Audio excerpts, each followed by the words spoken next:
Banjara beat में आपका स्वागत है।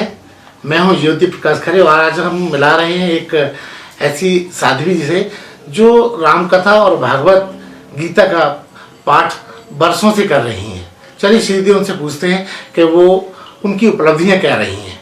नमस्कार साध्वी जी। राधे राधे। साध्वी जी, आपकी ये जो धार्मिक यात्रा है कब से शुरू हुई? ये मेरी यात्रा 5 वर्ष की थी, तब से मेरी यात्रा प्रारंभ हुई है और अभी तक चल रही है और अनवरत चलेगी। ठाकुर जी ने चाहा तो अनवरत चलेगी। तो ये कैसे आपके अंदर इंस्पिरेशन आई कि आपको इस फील्ड में जाना चाहिए? क्या आपके यहाँ कोई घर में इस तरह का आयोजन होता रहा है या कुछ और? घर में पूजा पाठ का माहौल तो वैसे ही पहले से ही था, लेकिन बस प्रेरणा स्रोत अगर किसी को माने तो वो मेरी माँ है, जिन्होंने मुझे जन्म दिया है। उनकी महत्वपूर्ण भूमिका इस काम में रही है मेरे साथ। साध्वी जी कहाँ की रहने वाली हैं? मैं पूंछ झांसी। पूंछ झांसी बोले तो? पूंछ टाउन एरिया है, यहाँ से झांसी में तो अपना चल ही रहा है। 70 किलोमीटर दूर टाउन एरिया पूंछ, वहाँ के रहने वाले। साध्वी जी, आपने कहाँ किन किन शहरों में आपने प्रोग्राम किए हैं? बहुत जगह गए हैं, उज्जैन गए हैं, ग्वालियर गए हैं, डबरा गए हैं, झांसी, बहुत जगह। अब तो याद भी नहीं है, इतनी जगह हो जाती है कि कहाँ किस किस को याद करें। तो कई जगह हैं, कई जगह भागवत राम कथा ठाकुर जी की कृपा से करी है। साध्वी जी, इसका आपकी पढ़ाई पे, आपकी साधना का पढ़ाई पे असर पड़ा? हाँ, वो तो बढ़ता ही है। कोई भी आप एक काम कर सकते हैं, ऐसा नहीं है कि आप पढ़ाई भी करो और या फिर कथा भी करो। अब पढ़ाई साइड में चलती रहती है, लेकिन जो मुख्य रहता है वो कथा ही रहती है। तो ठाकुर जी ने कथा दी है तो उनकी सेवा कर रहे हैं। वंदना जी, साध्वी वंदना जी, मैं आपसे एक बड़ा दिलचस्प सवाल पूछ रहा हूँ कि राम कथा और भागवत कथा में आमतौर पे लोग कैसे फर्क फील करें? कैसे आप बताएंगी कि ये अलग अलग विधाएं हैं? देखिए, पहले तो जब हम भागवत या राम कथा को सुनते हैं तो सुनते ही पता चल जाता है कि भागवत क्या है और राम कथा क्या है। कई लोग तो भागवत जी को श्रीमद् भगवत गीता बोलते हैं। तो एक चीज है कि श्रीमद् भगवत गीता अलग है, जो भगवान कृष्ण ने अर्जुन को उपदेश दिया था, तो वो श्रीमद् भगवत गीता अलग है। और ये भागवत महापुराण ये अलग है। 18वां पुराण वेद व्यास जी महाराज ने 17 पुराण जब लिख लिए, फिर भी शांति उनको नहीं मिली। तो फिर नारद जी ने जब चतुश्लोकी भागवत का उपदेश दिया व्यास जी को, तब वेद व्यास जी ने चतुश्लोकी भागवत के द्वारा ही 4 श्लोकों के 18,000 श्लोक वेद व्यास जी ने किए और 18,000 श्लोक को गणेश जी महाराज के द्वारा भागवत को लिखवाया गया। तो सबसे पहले तो हम ये जाने कि हमें पता कैसे चलेगा कि राम कथा चल रही है या भागवत कथा चल रही है। तो आजकल ये भी हमें समझ नहीं आता। जब हम जैसे हम किसी पांडाल में प्रवेश कर रहे हैं या निकल रहे हैं तो हमारे कानों में जैसे शब्द सुनाई पड़ता है और जैसे चौपाई सुनाई दे रही है कि मन कामना सिद्धि नर पावा, जी यह कथा कपट तज गावा। रामचरितमानस में तुलसीदास जी कहते हैं कि आजकल लोग बहुत भगवान से प्रार्थना करते हैं, ठाकुर जी ये दो, ठाकुर जी भगवान ये दो, वो दो। तो रामचरितमानस तो कह रही है कि मन कामना सिद्धि नर पावा, अर्थात आपकी ऐसी कोई मनोकामना है ही नहीं मन में जो आप रामचरितमानस की चौपाइयों को पढ़ें, कहें और राम जी आपकी पूरी ना करें। तो मन कामना सिद्धि नर पावा, जी यह कथा कपट तजी गावा। जो कपट रहित होकर इस कथा को गाते हैं उनकी हर एक मनोकामना पूरी होती है। तो रामचरितमानस में ज्यादातर चौपाई आती है, छंद आते हैं, सोरठा आता है, दोहा आता है।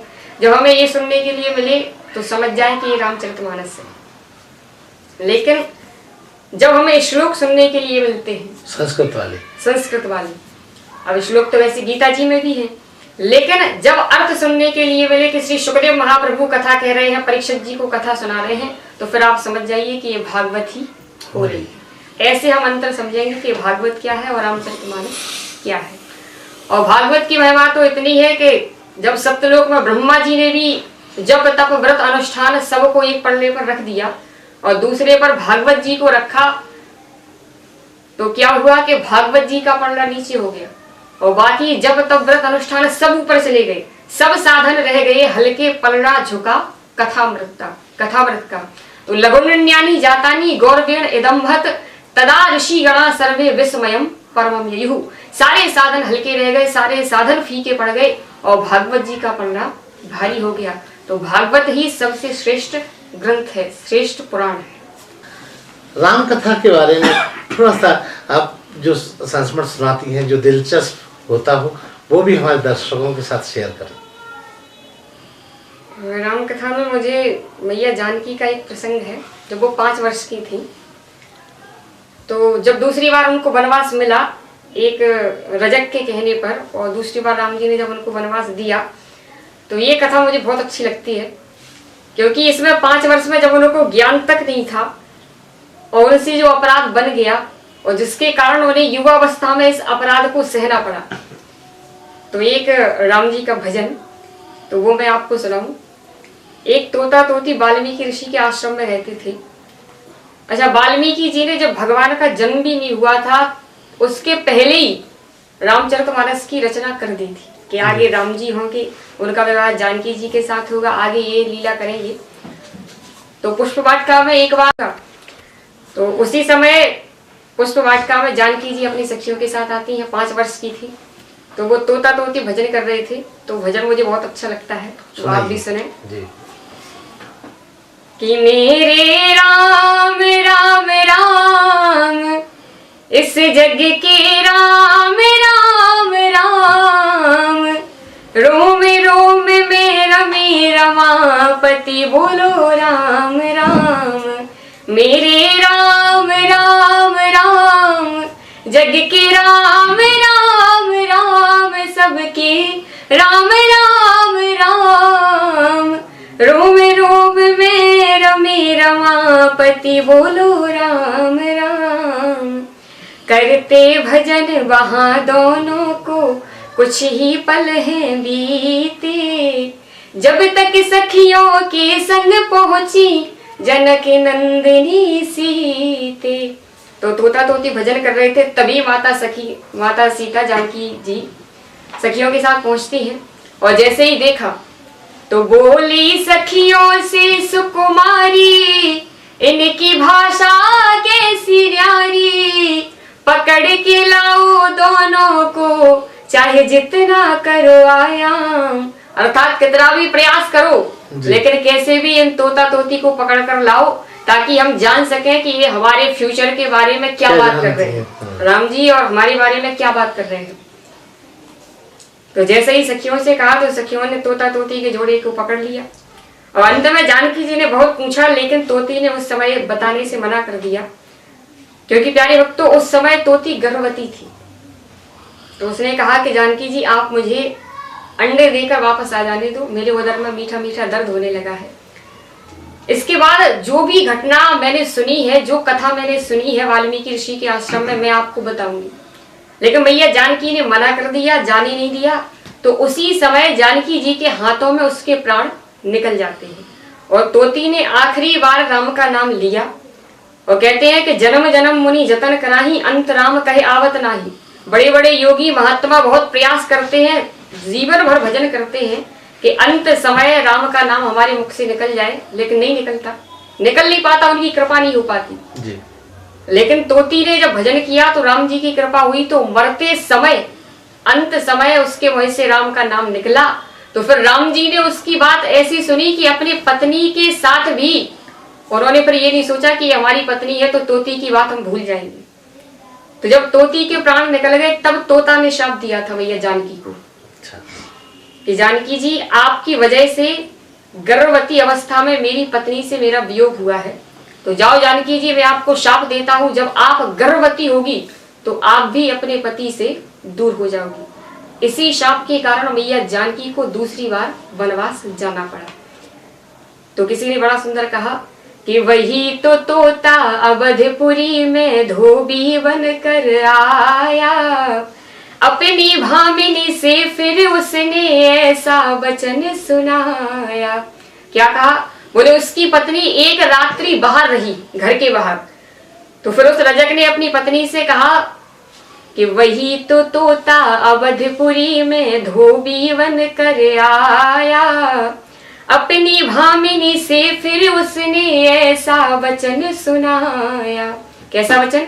बोले नहीं मैं राम हूँ वो धनुधारी, जिन रावण ढींगे रही वो नारी, नहीं मैं राम, अर्थात मैं वो राम नहीं हूँ जो 11 महीने जानकी जी रावण की लंका में रही, फिर भी उन्होंने राम जी ने जानकी जी को स्वीकार कर लिया।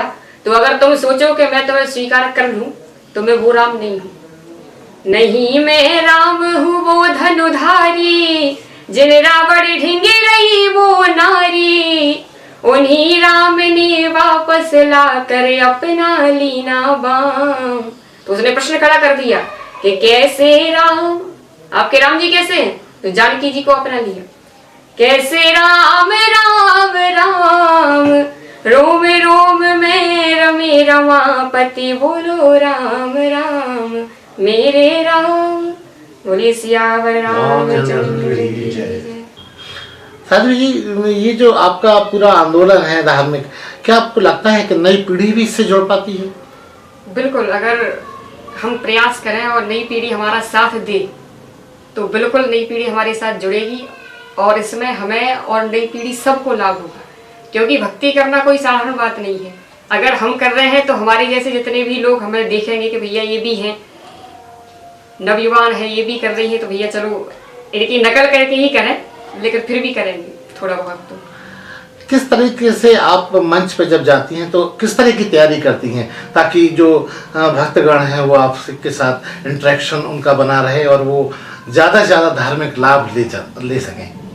तैयारी तो मेहनत तो करनी पड़ती है बहुत, कि भक्त लोग आए, कथा सुने, अपने जीवन को सार्थक करें और ऐसा ना लगे कि सिर्फ कथा हो रही है और इस कान से सुना इससे निकाल दिया, ऐसा नहीं। उनको लगे जैसे फैमिली में हम सब मेंबर जब बैठते हैं बात होती है तो ऐसा ही उनको लगना चाहिए कि भैया ये फैमिली वाली कथा है। ऐसा नहीं कि कोई ऐसे ही आए कथा करी, इस कान से सुनी इससे निकाल दी, तो पारिवारिक कथा लगी वो कथा होनी चाहिए। इस सारे आंदोलन में आपका जो लोगों के साथ इंटरेक्शन होता है, जैसे आपने बताया कि आपको तैयारी करनी होती है, तो तैयारी के लिए आपको कितना समय लगता है? क्योंकि आपको हर जगह 2-4-5 दिन के प्रोग्राम जब होते हैं तो हर दृष्टांत आपको दूसरे दिन नया सुनाना होता है। हाँ। इसकी कैसे तैयारी करती हैं? देखो, पहली तैयारी तो जो भागवत की है वो तो मुख्य रूप से वृंदावन में मेरी हो गई है, मैं पढ़ाई करके आई हूँ।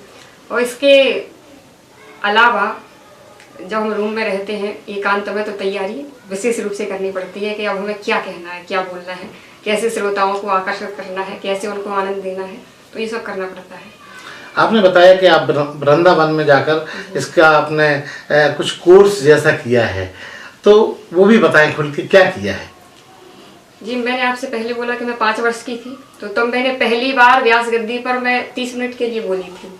तो फिर माता पिता ने सोचा कि शायद ये आगे बढ़ सकती हैं, तो फिर मैं वृंदावन गई और वृंदावन में लगभग 1 वर्ष में रही हूँ। बिंदु संस्थान में मैंने पढ़ाई की है भागवत जी की, तो वहाँ से तैयारी करके फिर मैं वापस आई हूँ, फिर कथा करना प्रारंभ किया है। आमतौर पर आयोजनों में देखा जाता है कि महिलाओं की संख्या बहुत ज़्यादा होती है, तो क्या लगता है महिलाएं ज़्यादा धार्मिक होती हैं, पुरुष उतने नहीं होते? नहीं, ऐसा नहीं है, पुरुष भी होते हैं धार्मिक। जैसे जनकपुर में जब पहुंचे हैं भगवान श्री राम, तो माताएं हमेशा एक कदम त्रेता युग में भी आगे थी पुरुषों से और आज भी है। इसमें कोई बड़ी बात नहीं है, आते हैं लेकिन पुरुषों को कई काम भी रहते हैं और माताएं तो तुरंत काम करके अपना बस ये लगता है कथा सुनने के लिए चलें, उनको रुचि रहती है। और पुरुषों को जब समय मिलता है तब वो भी आते हैं, अपना समय देते हैं और उनको हर प्रकार के काम भी करने हैं, कथा भी सुनना है और भी सब जगह देखना है। तो जितनी उपस्थिति हो जाए उतना अच्छा है। बस प्रयास ये है कि जहाँ भी कथा हो सब जाएं, सुनें, अपने जीवन को सार्थक करें। जहाँ टेक्नोलॉजी का ज़माना है, आज लोगों की दुनिया पूरी मोबाइल में सिमट के रह गई है, तो क्या आपको लगता है कि इस तरह की कथाओं के आयोजन से आधुनिक पीढ़ी को लाभ मिल सकेगा? बिल्कुल मिलेगा। मोबाइल में सिमट के दुनिया रह गई है तो मोबाइल में भी तो कथा आती है। ऐसा तो है नहीं कि कथाएं आती ना हो मोबाइल में। आप यूट्यूब पर सर्च करें, बड़े से बड़े व्यास की कथा आपको वहाँ पर मिल जाएगी। मैंने देखा अभी आपकी भी मैंने अभी सर्च किया था तो आप मिली थी मुझे उधर। तो क्या टेक्नोलॉजी का भी इस्तेमाल ऐसे आयोजन में होना चाहिए? हाँ, होना चाहिए और जन जन तक हमें ये कथा पहुँचानी चाहिए, क्योंकि पहले इतना सब नहीं चलता था, पहले ऐसा जमाना नहीं था। लेकिन आज जब जमाना है तो उसके साथ हमको भी चलना चाहिए और सिमटना नहीं चाहिए उसमें, केवल उसका प्रयोग करें। जितना हमें यूज़ करना चाहिए टेक्नोलॉजी का उतना यूज़ करें, और इसके अलावा भजन पर ही ध्यान दें, अपने काम पर ही ध्यान दें। इन दिनों देखा गया है लोग बड़े स्वार्थी हो गए हैं, मुखौटा लगाए हुए जी रहे हैं।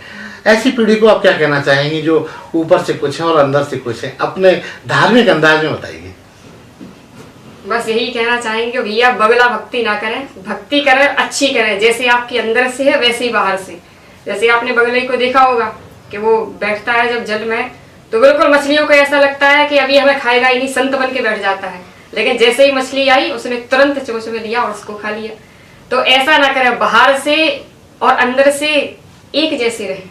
ऐसा नहीं कि हृदय काला है ऊपर से गोरे चिट्टे लग रहे हैं, ऐसा नहीं, बाहर से भी गोरे रहें, फेर रहें और अंदर से भी फेर रहें। ऐसे लोग की संख्या बढ़ रही है? बढ़ तो रही है, लेकिन हम यही कहेंगे कि संख्या बढ़ाएं ना घटाएं। ठाकुर जी की कथा सुने और उससे शिक्षा लें कि हमें दोहरे चेहरे रखकर नहीं चलना चाहिए, क्योंकि दोहरे चेहरे रखकर जब हम चलते हैं तो कभी ना कभी एक परिस्थिति ऐसी आ जाती है कि हम एक जगह फेल हो जाते हैं। इसलिए आप जैसे हैं अंदर से बाहर से वैसे ही रहें। साध्वी जी इतना मीठा बोलती हैं, लेकिन लोग मीठा बोलने में बड़ा गुरेज करने लगे हैं। कड़वा बोल के, कसैलापन दिखा के लोग कहते हैं मेरा एटीट्यूड ही ऐसा है। क्या कहना चाहेंगे? ऐसे लोगों की संख्या है समाज में, मीठा बोलने में, जबकि कोई बिल नहीं आता।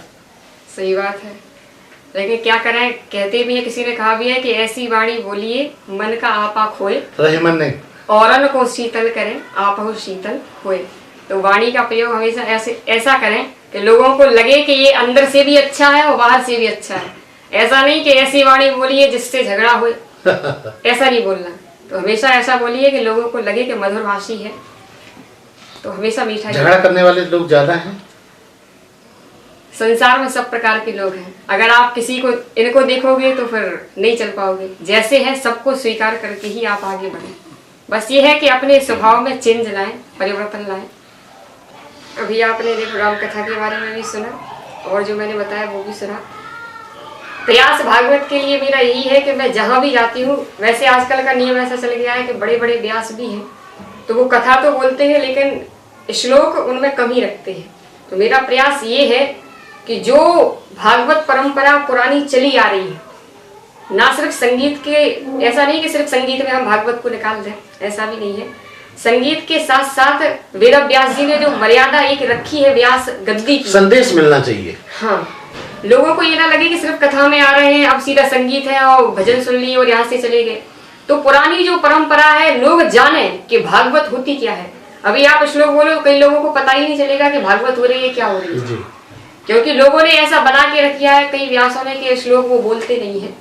तो मेरा नियम भी ऐसा ही है और मैं सबसे प्रार्थना भी यही करूं कि जब व्यास गद्दी पर हम बैठे हैं तो हमारा कर्तव्य है। श्लोक क्या है? देखिए, भागवत कोई साधारण नहीं है। अगर सीधे शब्दों में कहा जाए तो भगवान का वांगमय विग्रह है भागवत। भागवत जी कहती है कि तेने हम वांगमयी मूर्ति प्रत्यक्षा वर्तते हरि, बांके बिहारी लाल का वांगमय प्रति स्वरूप ही श्रीमद् भागवत महापुराण है। और आज जो पुस्तक रखी है ये ना केवल बुक नहीं है। हम सोचें कि ये भागवत की कोई बुक है, बड़ी बड़ी बुक हम पढ़ते हैं तो हम सोचें कि ये भी एक बुक जैसी है, किताब जैसी है, तो ये कोई बुक नहीं है। ये साक्षात बांके बिहारी जब गोलोक धाम को जाने लगे तो बांके बिहारी का तेज आकर ही भागवत की पुस्तक में समाहित हो गया। स्वकीयम यद भवेत तेजस तच्च भागवते दधात।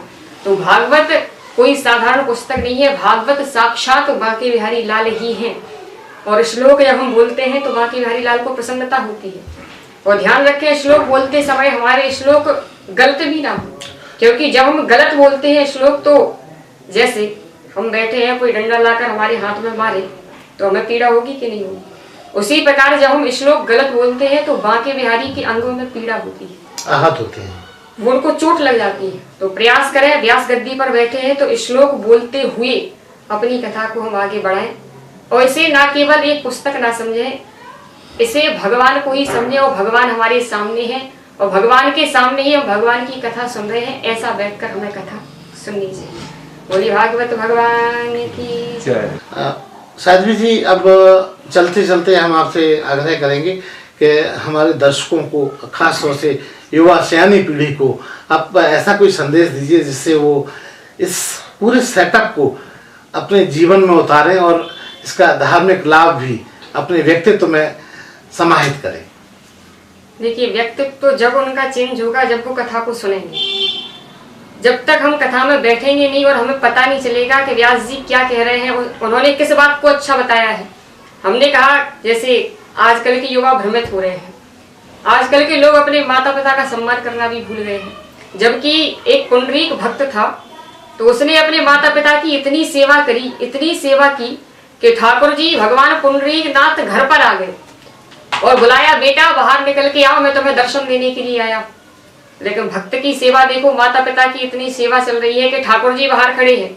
हम लोग कहते हैं कि हमें ठाकुर जी मिलते क्यों नहीं? उसका कारण यही है कि हम माता पिता को सम्मान देना भूल गए हैं। जबकि हमारे माता पिता ही सब है। सर्व तीर्थमयी माता, सर्व देवमय पिता, और मातरम पितरम तस्मात् सर्व यतनेन पूजे। जब तक हम घर से माता पिता को नहीं पूजेंगे, उनका सम्मान नहीं करेंगे, तब तक ठाकुर जी हमें कैसे मिलेंगे? तो आज के जितने भी युवा हैं, भाई बहन हैं, सबसे मेरी प्रार्थना है माता पिता का सम्मान करें और कथाओं से लगाव भी रखें। ऐसा नहीं है हम सोच लेते हैं अरे ऐसे कथाएं तो बहुत हो रही है। कथाएं कितनी भी क्यों ना हो, जब तक हम खुद अपने हृदय में परिवर्तन नहीं लाएंगे, कितने भी व्यास आकर कह जाएं, लेकिन जब तक हम स्वयं से परिवर्तित नहीं होंगे तो किसी की वाणी का प्रभाव हम पर नहीं पड़ेगा।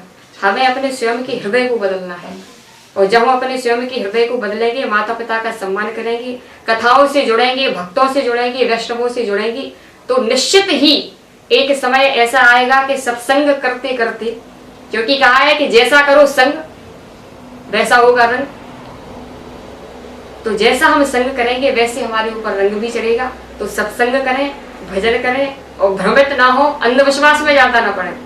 आजकल YouTube पे कई बार हम देखते हैं कि भले ही एक बार लोग कथा को ना सुने, लेकिन काला जादू और दुनिया भर ये अनुष्ठान वगैरह ये देख ले तो भैया ये सच है। तो ये सच ना माने, ये असत्य है, ये आपको मूर्ख बना रहे हैं। अगर आपको वाकई में कुछ सुनना है तो कथा सुने, भगवान से डायरेक्टली जुड़े, क्योंकि वक्ता सिर्फ आपको भगवान से जोड़ सकता है। ये नहीं कि वो आपसे कुछ लेगा, उसको कुछ नहीं चाहिए आपसे, वो केवल उसको भगवान ने जो दिया है। क्योंकि दुनिया में अगर सबसे बड़ा कोई दानी है तो वक्ता ही है, क्योंकि वो अपनी वाणी से दान करता है।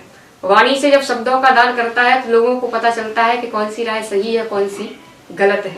तो यहाँ वहां ना भटकें, माता पिता का सम्मान करते हुए, भगवान श्री कृष्ण के चरणों से जुड़ते हुए, उनका भजन करते हुए अपने लक्ष्य को प्राप्त करें और आगे बढ़ें। साध्वी जी, फागुन का महीना चल रहा है, आप वृंदावन से बहुत जुड़ाव रखती हैं, तो मैं चाहूँगा हमारे दर्शकों को अपने तरीके से फागुन का कुछ संस्मरण सुनाएं जो दिलचस्प भी हो, और रंगों की बात आपने की है तो वो रंग भी उजागर हो। हाँ, फागुन का महीना चल रहा है और हमारे ब्रज में होली भी खेली जाती है जी। बसंत पंचमी से प्रारंभ होती है और लगभग शायद 40 दिन तक ये होली महोत्सव चलता रहता है। तो भक्त हमारे यहाँ तो केवल रंगों की होली खेली जाती है, वहाँ लठमार होली भी खेलते हैं। नंदगांव के आते हैं, बरसाने के आते हैं, तो वहाँ पूरा होली का इतना आनंद आता है कि आप लोग देखें तो आपको वाकई में लगेगा कि ठाकुर जी ने वाकई में होली कहीं से प्रारंभ हुई है तो वृंदावन से हुई है। जी जी। और जैसे रंग एक दूसरे में घुल जाते हैं, मिल जाते हैं, ऐसे ही हम सबका नियम भी होना चाहिए कि एक दूसरे में घुल मिल जाए और जो वैर मनुष्यता आजकल जो फैली हुई है उसको समाप्त करें। और होली के रंग जैसे खिल जाते हैं ऐसे हम सभी भी अपने जीवन में खिलते रहें। बस यही प्रयास है, खिलते रहें, भजन करते रहें। साध्वी जी, चूंकि अब होली की बात की है आपने, तो उससे संबंधित कुछ आप अपने मुखर बिंदु से कुछ सुनाए। एक रसिया है ब्रज का, तो वो हम सब सुने। हो लाला पिचकारी मत मार, घरे मेरी सास लड़ेगी रे। एक गोपी कह रही है कन्हैया से कि ठाकुर जी पिचकारी मत मारो, अगर रंग लग जाएगा तो सासू वहां घर पे हैं, वो फिर खिंचाई करेंगी, छोड़ेंगी नहीं हमें। तो वो प्रार्थना कर रही है कि लाला पिचकारी मत मारो। हो लाला पिचकारी मत मार, घरे मेरी सास लड़ेगी रे, सास लड़ेगी रे, हो मेरी ननद लड़ेगी रे। हो लाला पिचकारी मत मार, घरे मेरी सास लड़ेगी रे। सास डोकरिया बड़ी है खोटी। गोपी कह रही है कि अगर आपने रंग हमें लगा दिया तो वो सास सीधी नहीं है। और सास का तो नाम सुन के ही आप जानते हैं कि यमराज भी कांप जाते हैं। जी जी। सास का मतलब ये है जो बहू को ना लेने दे चैन की सांस, वही है असली सास। तो हमारे ब्रज में ऐसा ही बोलते हैं। तो वो गोपी कह रही है ठाकुर जी से कि सास डोकरिया बड़ी है खोटी, गाड़ी दे ना देगी रोटी। देवरानी जेठानी मेरी जन्म की बैरन, तानो देगी रे हो लाला। पिचकारी मत मारे घरे मेरी, सास लड़ेगी रे। होली होली के रसिया की जय। कुछ और ऐसा जो आप चाहती हैं, आप मानती हैं कि समाज में नयापन आना चाहिए और वो भी धार्मिक उन्माद से आ सकता है, तो वो भी आप हमारे दर्शकों के साथ शेयर करें। बस यही कहेंगे, ज्यादा कुछ नहीं। नया वो जमाना तो चेंज होना ही है और हमारे कहने से हर कोई बदलेगा भी नहीं, लेकिन बस यही है जमाने के साथ कदम से कदम मिलाकर आप चलिए, लेकिन भगवान का भजन भी नहीं छोड़िए। कृष्ण के चरणों को पकड़े रहिए, विपत्ति कितनी भी बड़ी क्यों ना हो, आप उनके चरणों को पकड़े रहिए, धैर्य बनाए रखिए। आपका ऐसा कोई भी काम नहीं जो ठाकुर जी ना कर सके या आप उस क्षेत्र में आगे ना बढ़ सके। साधु जी, आपने अभी कुछ देर पहले बताया था कि आप 5 वर्ष की थी, तब से आपने इस आंदोलन में आप जुड़ गई, तो आपको इस पूरी यात्रा में कहीं मुश्किल का सामना करना पड़ा? देखिए ऐसा है, सत्य पर जब आप चलेंगे तो मुश्किल तो आएंगी ही, लेकिन एक बात है, सत्य पर जो इंसान चलता है मुश्किलें आती है, लेकिन ठाकुर जी उसका भरपूर साथ देते हैं। ठाकुर जी कभी उसको, वो दुनिया में कहीं भी चला जाए, ठाकुर जी उसको अकेला कभी नहीं छोड़ते, क्योंकि जो सत्य के साथ अड़ा है उसके साथ परमात्मा खड़ा है। तो सत्य का साथ हमेशा मैंने दिया है और जब तक मेरा जीवन रहेगा मैं प्रयास यही करूंगी कि सत्य का साथ दूं, सत्य के सहारे ही मैं अपनी भागवत कथा को आगे बढ़ाऊं। साध्वी जी, आपने बताया बहुत सारे नगरों में, शहरों में, छोटी बड़ी जगहों में आपने अपना धार्मिक ये प्रस्तुतिकरण किया है। सबसे ज़्यादा अच्छा जो आपको याद आता हो कहाँ लगा? अच्छा तो हमें हर जगह ही लगता है, क्योंकि भागवत करने जब हम जाते हैं तो मेरा ऐसा नियम रहता है कि 7 दिन जहाँ भी जाए हम ये नहीं सोचते कि ये झांसी है या वो उज्जैन है। हम तो सीधा एक कहना रहता है कि जहाँ हम पहले दिन से पहुँचे, ना तो मेरे लिए वो झांसी है ना उज्जैन है, वो तो मेरे बिहारी जी का धाम वृंदावन धाम ही। तो जहाँ ठाकुर जी है वृंदावन धाम है, वही मेरा घर है, वही मुझे अच्छा लगता है। आपके आने वाले कलों में क्या प्रोजेक्ट्स हैं, क्या और नया करना चाहती हैं, टेक्नोलॉजी को भी लेके या और भी कुछ? नहीं, नया तो कुछ नहीं, क्योंकि हमने ठाकुर जी की शरण पकड़ ली है तो उनको ही पकड़ के रहेंगे, दूसरा हमें कुछ नहीं करना। उनके चरणों का आश्रय लिया है, उन्होंने दिया है। और पहली बात तो कृष्ण अपनी भक्ति किसी को देते नहीं है, और जब वो देते हैं तो आप कितना भी प्रयास करो आप छोड़ नहीं पाओगे। तो उन्होंने दिया है और फिर आप सब लोगों का भी सहयोग हमें भरपूर मिल ही रहा है कि अब यहाँ से प्रारंभ भी हो गया है और उनकी ही कृपा है ठाकुर जी की कि अब ये सब हो रहा है। तो हमें चिंता की कोई बात नहीं, वो ठाकुर जी चिंता करने वाले हैं, हमें कोई चिंता करने की बात नहीं। साध्वी जी, आप हमने कई लोगों से मेरी बात होती रहती है, उनका ही मानना है कि एक खास उम्र के बाद ही धर्म के प्रति आकर्षण बढ़ना चाहिए। जैसे सीनियर सिटीजन हो जाते हैं तो उनका रुझान धार्मिकता की तरफ ज़्यादा चला जाता है।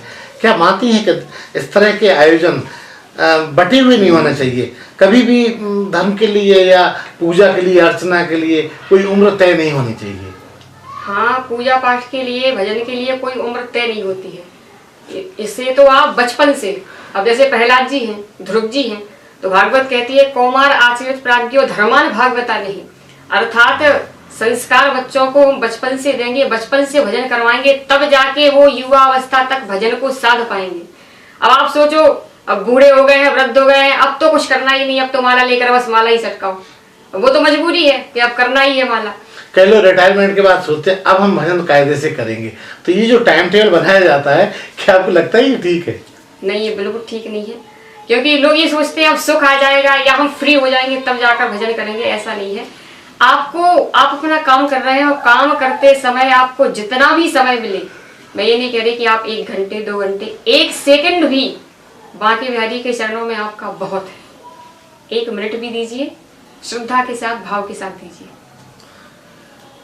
हमारा बंजारा बीट चैनल एक एकेडमिक, शिक्षाप्रद और ज्ञानवर्धक चैनल है। इसको हमने धार्मिकता से भी जोड़ा हुआ है। हमारे दर्शकों के लिए आप कुछ नया संदेश दीजिए। बस इसी तरीके से आप इस चैनल से जुड़े रहें, बड़े बड़े भागवत व्यासों के इंटरव्यू भी देखते रहें। और बस एक ही संदेश है मेरा, काम कोई भी करें प्रसन्न रहें, ज़्यादा डिप्रेशन में ना रहें, क्योंकि आजकल की दुनिया डिप्रेशन वाली ज़्यादा है। कोई भी क्षेत्र हो, कोई भी लक्ष्य हो, लोग काम तो करते हैं लेकिन डिप्रेशन में ज़्यादा रहते हैं। तो चिंता को एक साइड रख के और फिर अपना काम करें। और कर्म के साथ साथ ये भी ध्यान दें कि अगर सिर्फ हम अपना कर्म कर रहे हैं, कई लोग कहते हैं भैया कर्म तो हमने कर लिया लेकिन फल नहीं मिला। उसका एक कारण ये भी है कि कर्म को अकेले जब हम पकड़े रहते हैं और ठाकुर जी को छोड़ देते हैं तो हमारा कर्म भी निरर्थक हो जाता है।